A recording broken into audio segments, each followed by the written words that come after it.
What's going on, YouTube? R to the double E dash to the ZON coming at you once again. Took the day off today, man. My little boy was not feeling good, and I knew that with that fever, school wasn't gonna accept him, so I had to call in sick to work and stay here with him. He's napping right now, but I figured I'd take this time to do two videos answering one of my subscribers who just got with me on my channel, the Corbin. That's his name. Actually, I have him on my friends list for the Switch. So, man, if you got Mario Kart, man, we need to get up in there. Some fast racing Neo. But one of the first things he asked me was if I was ever going to do a Wii U like post-mortem video, which I believe I mentioned that I was going to do in a previous video, and I can't believe I never did it. So now that I saw that, I'm going to do that right now, man. Keep in mind, I am in Homestead right now. I am not in Kendall where I stay, so I'm not around my physical Wii U. So the games I'm going to talk about and the experiences I'm going to share about the Wii U, I don't have physical items to show you. But I don't need them because the Wii U was just amazing for me. So let's just get into it.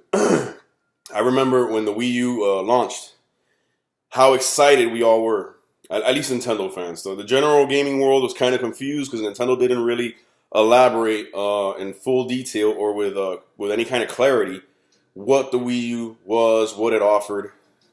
And so because of that, public perception was, oh, it's an add-on for the original Wii, or it's a new controller, but no one really knew that it was a brand new, first ever Nintendo HD console.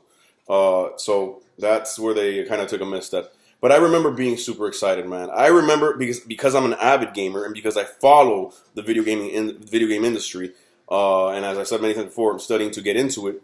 I remember watching the E3 presentation when they revealed the gamepad and when they revealed, what it was and what Project Cafe was, the code name. I remember being super psyched because I saw the potential for some amazing experiences.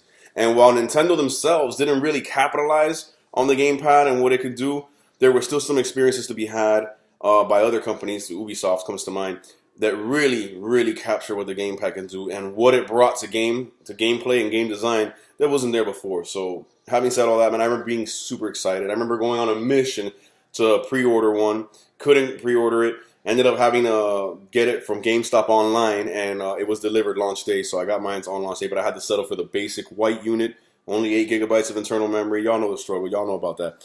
But yeah, man, the Wii U, man. I still, to this day, have no shame in telling anybody, man. Even when they look at me like I'm crazy. Between the PS4, Xbox One, and the Wii U to me was hands down the superior gaming console. Hands down. It's like not even close. Because I'm a gamer. And to me, what matters is games, content, experiences. What are you bringing to me, the gamer, that's going to make me feel like, yeah, I put $300 down, $350 I think it was, down on this console, and it pays me back in full every time I switch it on. The Wii U did that from day one, from the first moment I ever powered it on. Man, I'm going to just read this list of games that just came to my head. I didn't even really have to look. I ended up looking at a list afterwards just to double check that I didn't miss anything. But I came up with this entire list off the top of my head. And I haven't played my Wii U in months. But I had such an amazing time with it over the last 4 years, or 4.5 actually, that it came to me naturally. All right, so I'm gonna just read this list, and then we're gonna talk about the experiences, and I'm just gonna tell you how each game just continued to confirm for me that with the Wii U, Nintendo was all about games.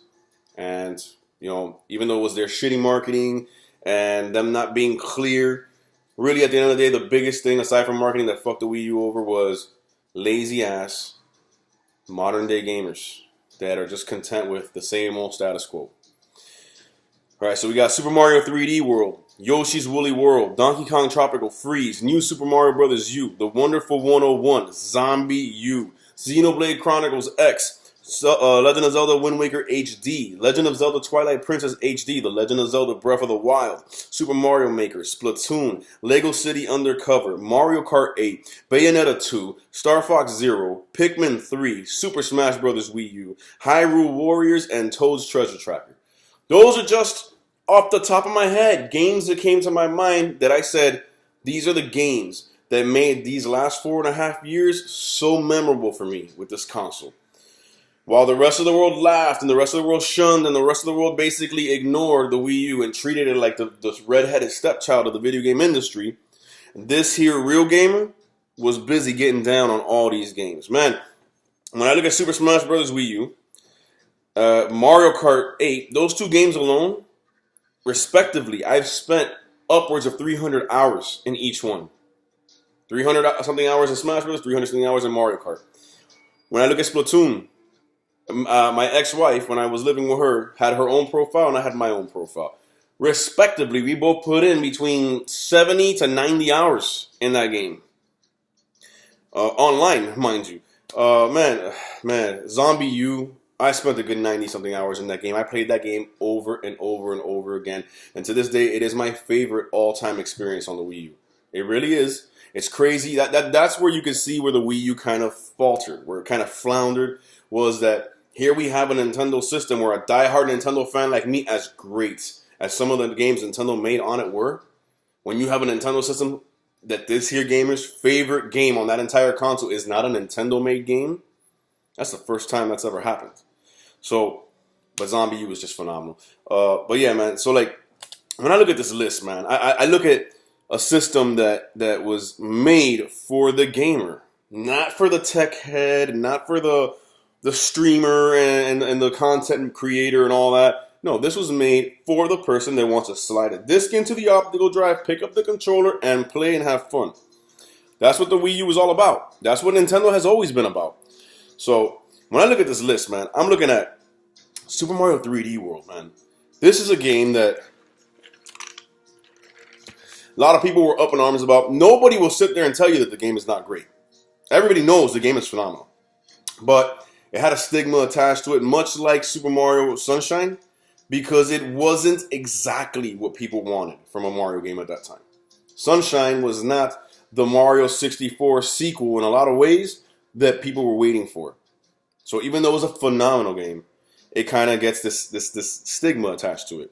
Super Mario 3D World is the same thing. We were all waiting for a Mario Galaxy 3 or a Mario 64-like adventure.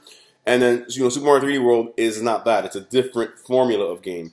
And it works amazingly. It's great, but it just wasn't what people wanted, so it has a stigma attached to it. But the fact of the matter is, I spent a good 80 hours in that game. Played it with my kids and my ex-wife all at the same time. Played it with me and 2 or 3 other homeboys gathered around playing 4-player 3D co-op in a 3D action platformer. I mean, it was phenomenal, man. Yoshi's Woolly World and Donkey Kong Country Tropical Freeze. 2 amazing 2D side-scrolling platformers that play completely different and are both epically amazing. Donkey Kong Country Tropical Freeze is the best Donkey Kong game ever made, period. Even better than Donkey Kong 64, and I love the 3D Donkey Kong formula. I want to see a return to that, but Donkey Kong Tropical Freeze, Donkey Kong Country Tropical Freeze, it is by far the definitive Donkey Kong experience when it comes to the platforming, the tight controls, the amazing visuals, the fun characters, and the stellar soundtrack, David Wise. Either way, man, the game is phenomenal. And then Yoshi's Woolly World, you have a 2D platformer that encourages your sense of not just getting through the platforms and getting to the end of the level, but exploring, looking for all the secrets that are sewn away, hint, hint, in that world. Beautiful aesthetic, amazing looking game, great soundtrack, great fun, man. And we look at New Super Mario Bros. U, another 2D side-scrolling platformer from basically the prototypical platformer, side-scrolling platformer, Super Mario. And it was just beautifully done, HD, great graphics. Another fun game, and then you play, multiplayer, and the madness ensues. It's just, Nintendo, it was just bringing out gems on the Wii U. You got amazing games that are underrated, like The Wonderful 101 and Zombie U. The Wonderful 101 from Platinum Games is an epic action title that mixes elements from Pikmin and Beautiful Joe. I mean, excuse me. Well, mixes them together in this amazingly fast-paced, frantic game that used the gamepad very well. The way you drew out the weapon designs on the gamepad on the fly as you were in combat, and they would materialize on screen, and you would just see the action go bananas. It was awesome, man, and a great story, great game. It was awesome. And we have and it was criminally underrated. Had it been on the PlayStation 4, oh my God, it would have had reviews through the roof. But the Wii U was the redheaded stepchild. Then we have games like Zombie U, my favorite all-time experience on the Wii U. The game to this day, I don't care, better than Mario Maker, better than anything you want. Star Fox Zero, better than any game that you could think of that utilizes the gamepad. Zombie U did it better. Because Zombie U, from the very launch day, showed me and the rest of the world what we were waiting to see from this gamepad. How it added and enhanced the gameplay. How it made gameplay, how it allowed developers to design gameplay and gaming moments that were impossible without this second screen. Zombie U was phenomenal. One of the best horror survival games I've ever played. Added to the horror and the intensity and the fear and the panic as you're playing with that second screen experience, man. Oh my God, it was just. I wish I had my Wii U here with me. I'd hook it up right now and play Zombie U. I shit you not. I will go right back and play that game right now. I mean, and then Xenoblade Chronicles X, quite possibly the most massive Japanese RPG in a long time. Definitely the biggest game of this past generation on any console. Name me one. Because it was confirmed to have an open world that was bigger than the combination of The Witcher 3, Fallout 4, and Skyrim combined. Okay? Come on. Man, it's just amazing, man. Great story, great soundtrack. Nintendo and their partners during the Wii U's life cycle were at the very pinnacle of game design. The games were just eye-meltingly gorgeous and just designed in such a way where you didn't need constant patches to fix shit. You didn't need Nintendo to issue apologies for game-breaking bugs or anything like that. The games were designed perfect. They worked right out of the box, and they were gorgeous and fun and engaging. Everything on this list, man. I mean, I'm running out of time, so I want to make sure that I talk more about the system itself, man. What that gamepad offered for gameplay, man. One of the biggest tragedies I can think of in my time, in my history as a gamer, is how criminally underused and underrealized that gamepad was. The second biggest tragedy is how dismissive gamers were of the amazing advancement that was motion controls. And that still is motion controls. But even worse than that is the potential that the gamepad had for gameplay and how so many developers and gamers just didn't give a fuck. Just let that beautiful piece of innovation slide into obscurity. Like I said, look at games like Mario Maker. Look at games like Zombie U. Those games show you what this gamepad could do for gameplay. So, I mean, the control was phenomenal. The Pro Controller was also great. I owned the Pro Controller. I had plenty of Wiimotes from my previous Wii that were compatible with it. The fact that Nintendo had this myriad of game control options that could all work simultaneously together in one single gameplay experience. You could be playing New Super Mario Bros. U, have one person with a Pro Controller, one person with a Wiimote nunchuck, another one with a Wiimote, and then someone else with a gamepad. 4 different ways to control, all working simultaneously, seamlessly, and you're all enjoying your preferred control method in the same gameplay experience. You can't say enough about it. Miiverse was phenomenal. I loved going on Miiverse. It's sad that it's not here for the Switch, but I kind of understand why. But it was an amazing innovation. It was basically a gamer's Facebook. It was awesome. So many things that the Wii U did right, man. So to see it go out as the lowest selling Nintendo console really hurts me like damn, it was such a good console. And it was the same scenario as the Dreamcast, in the sense that the Dreamcast was such a great console. I enjoyed the Dreamcast way more than I did a PlayStation 2, straight up. The only thing I enjoyed more than the Dreamcast, and was just slightly more, was my GameCube. Dreamcast was amazing, but criminally underrated, and just, in large part, passed by gamers. And that's what happened to the Wii U. The Wii U was a phenomenal console, man. I have no regrets.